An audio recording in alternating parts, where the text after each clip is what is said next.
Bakit hindi sila gumagastos?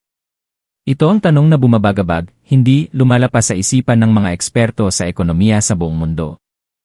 Isang nakakabinging katahimikan ang bumabalot sa mga boardroom ng matatayog na gusali sa Europa at Amerika habang nakatitig sila sa mga graph na nagmumula sa Timog Silangang Asya. Ang mga eksperto sa turismo ay kasalukuyang nasa estado ng matinding pagkabigla at pagkatuliro dahil sa Pilipinas. Kahit na ang bansa ay dinagsa ng pinakamalaking alon ng mga dayuhang turista sa kasaysayan, isang tsunami ng mga tao mula sa iba't ibang panig ng mundo. Ang per capita expenditure o ang average na gastos ng bawat tao ay bumagsak sa isang nakakahilong paraan. Ito ay isang anomalya. Isang kabalintunaan. Sa nakagawiang batas ng ekonomiya, kapag tumaas ang bilang ng turista, dapat ay sumabog din ang kita ng turismo ng proporsyonal. Ito ang pundasyon, ang gintong tuntunin. Ngunit ngayon, sa mainit at maingay na kapuluan ng Pilipinas, ang sinaunang batas na ito ay dinudurog at ginagawang abo. Ang The Wall Street Journal ng Amerika at ang Financial Times ng Britanya ay naglabas ng sunod-sunod na mga headline na tumatawag sa fenomenong ito bilang ang hiwaga ng turismo sa Pilipinas. Araw-araw, ang mga balita ay puno ng mga desperadong pagsusuri. Dahil ba bumalik na ang mga murang group tours? Dahil ba sa sobrang mahal ng bilihin sa Maynila kaya't naghihigpit ng sinturon ang mga banyaga? May ilang eksperto pa nga ang nangangamba na baka ang industriya ng turismo sa Pilipinas ay nasa bingit na ng pagguho, isang i-hollowed out economy. Subalit, sa likod ng mga numerong ito ay may nakatagong isang katotohanan na hindi pa nakikita ng alinmang bansa sa kasaysayan ng mundo. Isang nakakagimbal na reversal ng inaasahan. Ang mga sikat na Pinoy drama series, ang mga produktong artisanal, at ang kakaibang vibe ng pamumuhay sa Maynila ay lumikha ng isang bagong uri ng pag-ugali na bumabago sa mismong iyang ng turismo. Lalo na nang sumikat sa global streaming platforms ang isang seryeng may pamagat na Anino ng Maynila, Shadow of Manila. Ang mga partikular na kanto sa eskolta at poblasyon ay naging sagradong lupa para sa milyon-milyong manonood. Nyanig nito ang daloy ng ekonomiya. Ano nga ba ang nagtutulak sa bilyon-bilyong mata at paan na magtungo sa Pilipinas? At ang mga turistang inakala nating kuripot, ano ba talaga ang binibili nila habang nag-agawan sa mga estante ng mga tindahan sa Maynila? Ako si Eva Aid. Ako ang Head of Tourism Strategy sa Eagle Tree, isang prestihiyosong global consultancy firm na nakabase sa Germany. At sisimulan nating hukayin ang nakakamanghang katotohanan ito. Sa totoo lang, ang business trip na ito sa Pilipinas ay itinuring kong isang insulto, isang demotion. Sa nakalipas na 15 taon, ang mundo ko ay umikot lamang sa mga ultra-luxury resort developments sa Europa at Hilagang Amerika. Malinaw ang aking pilosopiya sa turismo, pera at kita. Hindi mahalaga ang dami ng tao. Naniniwala ako na kahit isang tao lang ang dumating, kung kaya niyang magbayad ng millions bago umalis, iyon ang tunay na sukatan ng tagumpay. Ang pananaw ko sa Asya, lalo na sa umuugong na balita tungkol sa Pilipinas, ay puno ng pagdududa at panghuhusga. Nakaukit kasi sa aking alaala ang isang bangungot ng backpacking noong ako'y nasa edad 20, ang magulo at maalikabok na kalsada, ang mga negosyanteng tingin sa iyo ay naglalakad na pitaka, at ang mga souvenir na madaling masira. Para sa akin, ang Asya ay kasing kahulugan ng mura at magulo. Kahit pa sabihing umuunlad ang ekonomiya ng Pilipinas, sa aking mata, isa pa rin itong destinasyon para sa mga nagtitipid. Habang nakaupo sa eroplano mula Frankfurt papuntang Ninoy Aquino International Airport, puno ng kumpiyansa kong sinabihan ang aking mga kasamahan. Inilatag ko ang estadistika mula sa Department of Tourism ng Pilipinas. Tingnan ninyo, sabi ko habang tinuturo ang papel, ang boses ko ay puno ng otoridad. Ang bilang ng mga turista ay tumaas ng 120% kumpara noong 2019, pero ang benta ng mga duty-free sa airport ay bumagsak. Ito ay klasikal na senyales ng low margin. High volume market. Wala silang binibentang kakaibang kultura. Mga mumurahing gamit lang at panandaliang uso. Ang mga teleserye. Subculture lang yan ng mga kabataan. Hindi yan sapat para akitin ang mga mayayamang nasa middle age na may tunay na purchasing power. Ganoon ako kasigurado. Ang aking pagsusuri ay laging perpekto. Akala ko, hindi ako magkakamali ngayon. Nang lumapag kami sa at lumabas sa terminal, sinalubong ako ng mainit at maalinsangang hangin ng Maynila. Ang amoy ng gasolina, aspalto, at tropikal na halumigmig ay agad na kumapit sa aking balat. Habang binabaybay namin ang Skyway patungo sa Makati, hindi nagbago ang pananaw ko. Ang nakikita ko sa labas ng bintana ay dagat ng mga sasakyan, mga konkretong gusali na nababalutan ng smog, at ang walang katapusang traffic sa EDSA. Sa loob-loob ko, napapailing ako. Walang karisma ang lungsod na ito, naisip ko. Ngunit nang makarating kami sa kanto ng Escolta sa Binondo, ang lugar na sinasabing sentro ng bagong penomenon, ang lahat ng inakala ko ay gumuho sa isang iglap. Sa unang tingin, akala ko ay may nagaganap na malawakang protesta, o kaya naman ay may sunog at naglilikas ang mga tao. Ang mga makikipot na kalye ng Escolta at ang mga lumang gusali doon ay apaw sa tao. Ito ay isang dagat ng mga ulo. Itim, blonde, brunette, halo-halo. Ang mas nakakagulat ay ang komposisyon ng mga taong ito. Hindi sila mga tour group na may hawak na bandila at sumusunod sa isang guide. Nakita ko ang mga babaeng galing sa Middle East na nakahijab, mga kabataang European na may malalaking backpack, mga pamilyang Amerikano na tulak-tulak ang mga stroller, at mga South American na nakasuot ng makukulay na damit. Para itong isang buhay na eksibisyon ng United Nations na nagsiksikan sa lumang distrito ng Maynila. Bakit? Bakit sila nandito? Bakit wala sila sa Boracay o Palawan? Bakit wala sila sa Intramuros na tinitingnan ang mga pader? Bakit sila nandito, sa gitna ng usok at inday ng mataong lungsod na ito, na parang mga ulap na tinangay ng hangin? Sa sobrang pagtataka, hindi na ako nag-check-in sa hotel. Ibinaba ko ang bag ko sa taxi at sumuong sa dagat ng tao. Nang tumapak ako sa semento, naramdaman ko ang init, hindi lang galing sa araw, kundi galing sa mga katawan ng tao. Pero iba ang enerhiya.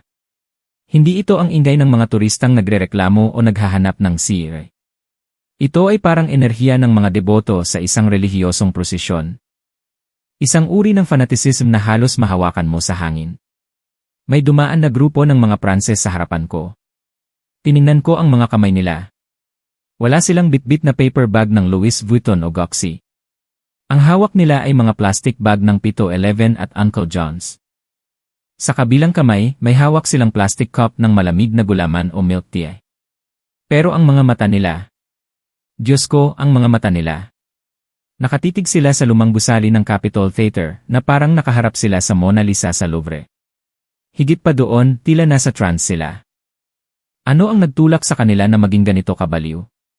Ang aking report na nasa bulsa ko, kung saan tinawag kong cheap tourism destination, ang Pilipinas, ay parang naging mabigat na bato.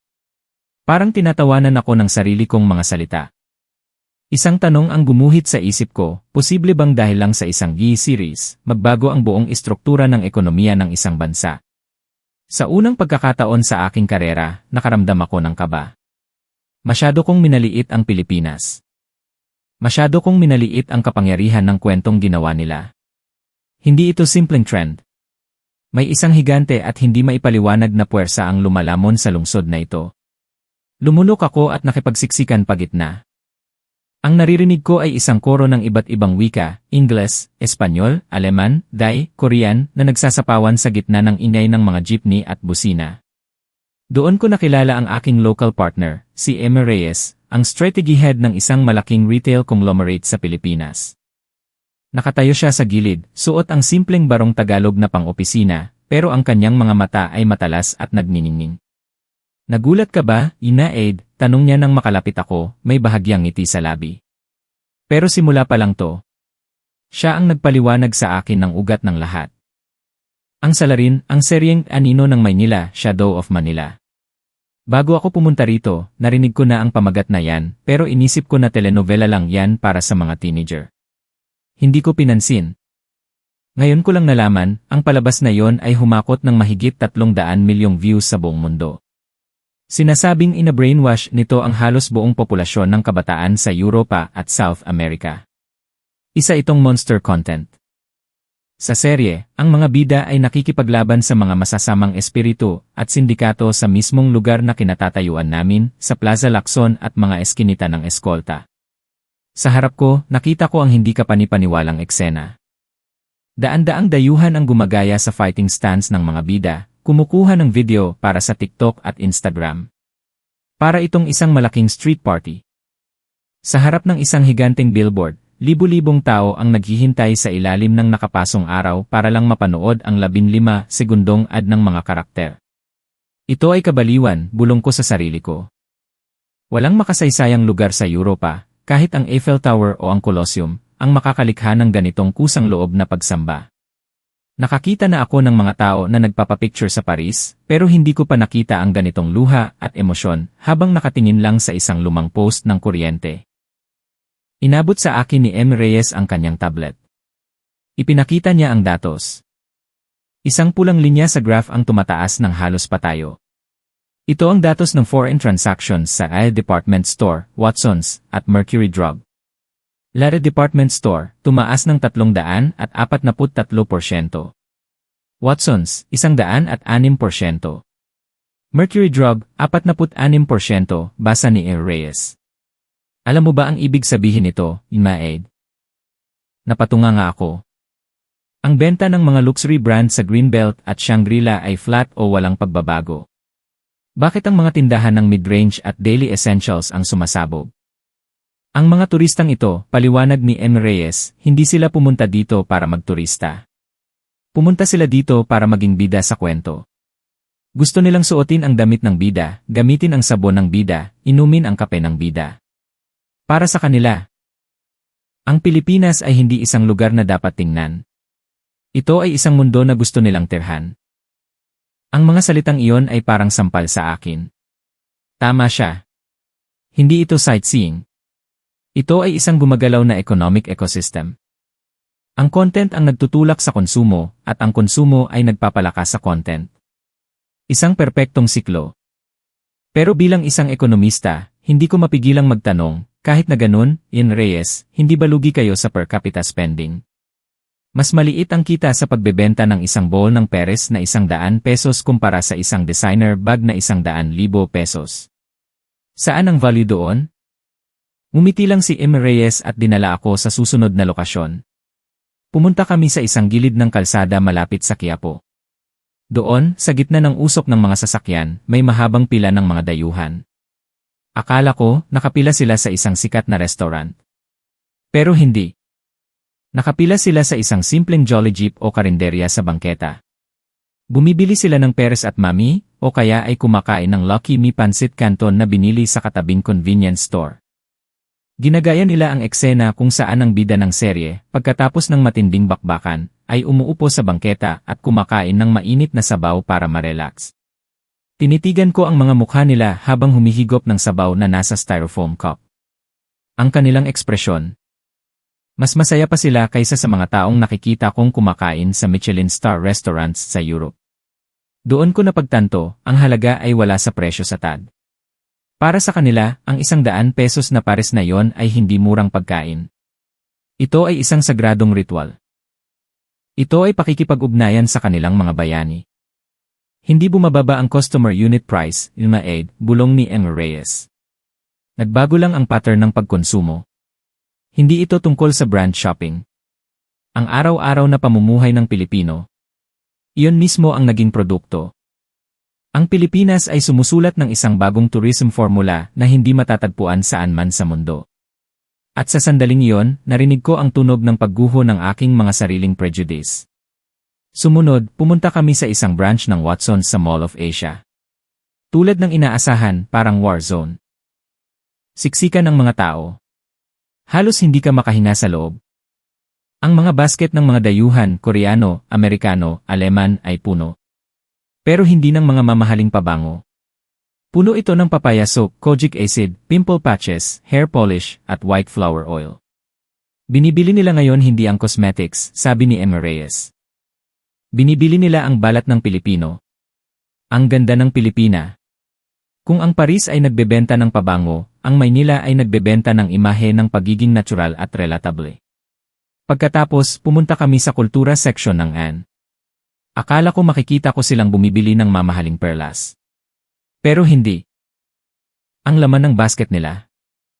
Mga abaniko, tsinelas, polvoron, at Barako coffee. Sa isang sulok, nakilala ko si Mika Torres, isang sikat na Filipino-American YouTuber na dumayo pa mula sa New York. Sumikat siya dahil sa mga vlog niya tungkol sa pilgrimage sa mga lokasyon ng Anino ng Maynila. Nilapitan ko siya. Mika, prangkahan tayo. Gumastos ka ng libu-libong dolyar sa plane ticket. Bakit puro mumurahing gamit lang ang binibili mo? Tumawa si Mika, ang mga mata niya ay nagniningning. Eva, hindi kami nandito para mamili ng gamit. Nandito kami para iwi ang lifestyle. Ang Louis Vuitton. Mabibili ko sa New York. Pero ang kumain gamit ang kamay. Ang maglagay ng polvoron sa bibig at subukang sumipol. Ang maghilamos gamit ang papaya soap. Sa Pilipinas mo lang mararanasan yan. Ang tunay na luho ngayon ay hindi yung mahal, kundi yung totoo. Parang binuhusan ako ng malamig na tubig. Hiyang-hiya ako sa sarili ko dahil itinuring ko silang mga machine na naglalakad. Hindi sila consumers. Sila ay mga estudyante ng kulturang Pilipino. Ipinakita sa akin ni N. Reyes ang huling datos na finishing blow sa aking ego. Mas maraming turista kaysa 2019 pero mas mababang gastos bawat tao. Sabi ng iba, krisis daw. Pero tawag ko dito, distribution phase. Ang pera ay hindi na napupunta lang sa ilang luxury conglomerates. Kumakalat ito sa mga maliliit na tindahan, sa mga sari-sari store. Sa mga lokal na brand. Ang pera ay dumadaloy sa capillaries o maliliit na ugat ng ekonomiya. Mas malusog ito. Doon nabuo ang puzzle sa utak ko. Ito ang demokratisasyon ng turismo. Hindi na ito para lang sa mayayaman. Kahit sino, pwedeng pumunta, kumain tulad ng isang Pilipino, sumakay ng jeep at maramdaman ang simpleng ligaya. Paglabas namin ng mall, napansin kong may hawak na rin akong isang sachet ng hair treatment na hindi ko namalayang dinampot ko. Ang maliit na bagay na ito ay naging mas makapangyarihang simbolo ng Pilipinas kaysa sa anumang mamahaling bag gabi na nang lumabas kami. Ang skyline ng Makati at Iisu ay kumikislap. Sa ilalim ng mga ilaw, nakita ko ang mga dayuhan na may hawak na mang-inasal chicken oil rice o kaya ay milk tea, tumatawa, masaya. Para itong isang malaking piyesta.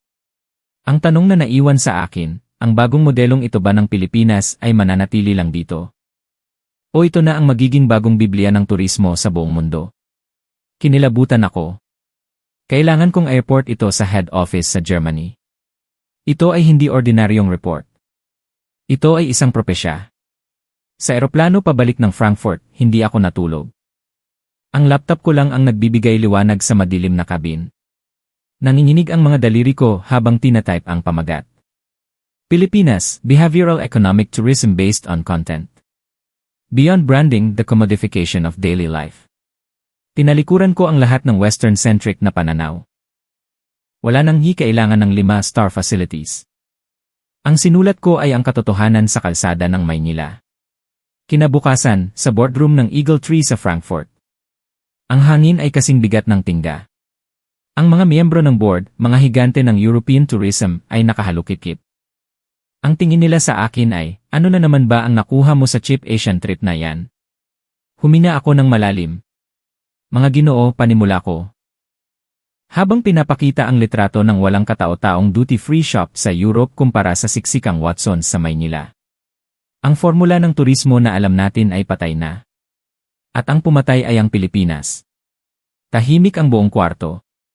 Hindi sila pumunta sa Pilipinas para bumili ng goksi. Pumunta sila para maging Pilipino. Ito ay hindi konsumo. Ito ay asimilasyon.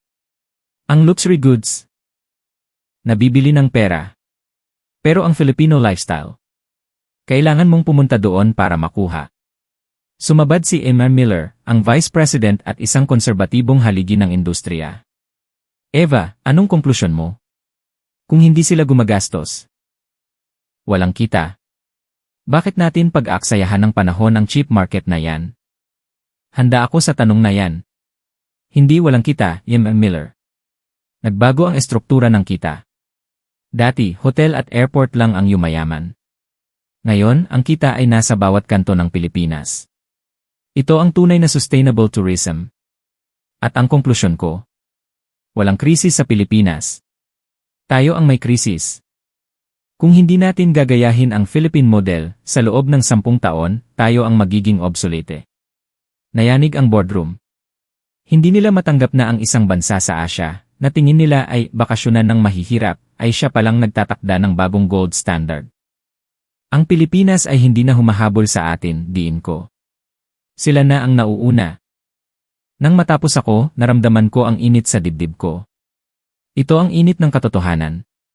Dati, minamaliit ko ang Pilipinas. Ngayon, naiinggit ako sa kanila. At natatakot ako sa potensyal nila. Si M.A. Miller ay tumayo, tinanggal ang salamin, at tinitigan ako ng masama. Baliw ka na ba, Eva? Ang Pilipinas. Isang bansang kilala sa trapik at bagyo.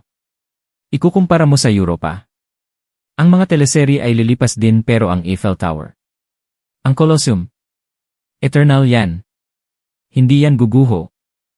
Ang iba pang executives ay sumang-ayon, nagbubulungan na swerte lang yan ng Pilipinas, at panandalian lang yan. Kung ito ang lumang Eva, tatahimik na lang ako. Pero nakita ko ang liwanag. Vice President, sagot ko ng may diin.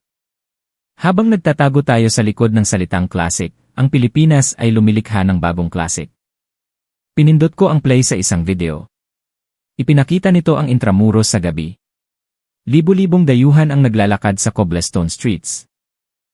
Suot ang barot saya o kamisa de chino na nirentahan nila. Hindi sila basta naglalakad. Damang-dama nila ang pagiging parte ng kasaysayan. Umiiyak sila habang hinahawakan ang mga pader ng Fort Santiago, inaalala ang mga eksena sa palabas. Tingnan nyo, sabi ko. Hindi sila turista. Sila ay time travelers. Sa Rome, nagpapapicture lang sila sa Colosseum tapos alis na. Sa Pilipinas, isinasabuhay nila ang kasaysayan. Hindi natin ito pwedeng sukatin gamit ang lumang metrics. Nanahimik ulit sila. Pero ngayon may halong takot na. Hindi nila nirerespeto ang kultura natin sa Europa, tinitingnan lang nila. Pero sa Pilipinas, sinasamba nila ang kultura. Gusto nilang maging parte nito. Iyan ang cultural domination. Ang impluensya na pilit nating ipinipilit sa Asya sa loob ng daan-daang taon. Nakuha ng Pilipinas sa loob ng ilang dekada nang walang pinapaputok na baril. Gamit lang ang kultura. Ngayon, dagdag ko, kung hindi natin kikilalanin ang Pilipinas, sa loob ng 10 taon, ang Europa ay magiging isang malaking museum na lang, boring at luma. Habang ang Pilipinas ang magiging buhay na paraiso. Nilabas ko ang huli kong alas. Ang cruise ship sa Manila Bay. Tignan nyo ang mga cruise ship na dumadaong sa Maynila. 6 tandang bawas 8 oras lang ang tigil. Sa lumang ekonomiya, basura ang mga turistang ito. Hindi naghuhotel, 1 beses lang kakain. Walang kwenta, di ba? May tumango na executive. Pampasikip lang. Mali, putol ko. Sa 6 na oras na yon, nakita ko sila.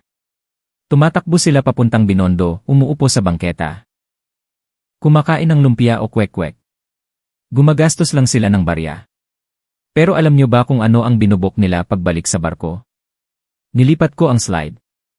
60% ng cruise passengers sa Maynila ay bumabalik sa Pilipinas via plane sa loob ng 1 taon para magtagal ng 6 hanggang 16 na araw.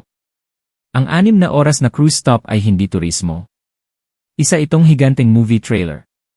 Ang Pilipinas ay hindi namumulot ng barya. Nagtatanim sila ng loyalty. Naalala ko ang nakausap kong mag-asawang British sa pantalan ng Maynila. Sabi nila, nag-ikot na kami sa buong mundo pero iba ang vibe dito. Ang amoy ng adobo, ang sigaw ng mga tindero.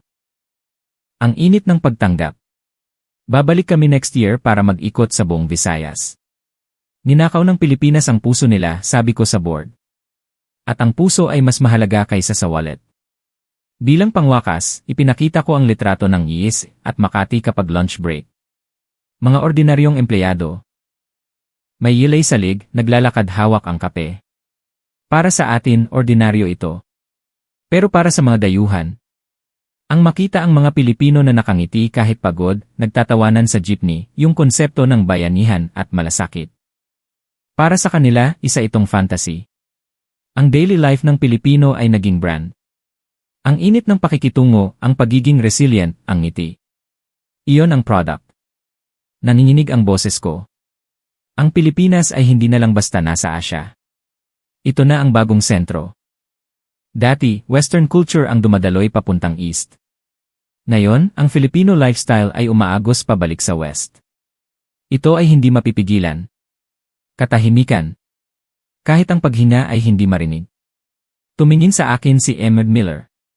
So, anong gagawin natin? Magtitinda tayo ng halo-halo sa Paris? Magpapatugtog ng EA sa London? Umiling ako. Impossible. Walang makakagaya sa Pilipinas. Dahil ito ay isang impossible triangle, teknolohiya, social media, kasaysayan, at ang espiritu ng tao, human spirit. Sa Pilipinas lang nagtatagpo ang tatlong yan ng perpekto. Ang problema ay hindi ang Pilipinas pagtatapos ko. Ang problema ay masyado silang mabilis at naiiwan na ang mundo. Ang payo ko. Mag-book kayo ng tiket papuntang Maynila. At matuto kayo kung paano gawing milagro ang ordinaryong araw. Dahan-dahang tumayo si Emmett Miller. At nagsimulang pumalakpak. 1, 2, hanggang sa buong kwarto ay napuno ng palakpak. Hindi para sa akin, kundi para sa higanteng katotohanan na kung tawagin ay Pilipinas. Tumingin ako sa bintana, sa kulay abong langit ng Frankfurt. Sa isip ko, nakikita ko ang makulay at magulong ganda ng Maynila. Ang bansang minaliit ko noon, ngayon ay siya ng pinakamalakas kong guro. Ang mundo ay tumatagilid na pabor sa Pilipinas. At ako? Hindi na ako makapaghintay kung anong himala ang susunod nilang gagawin.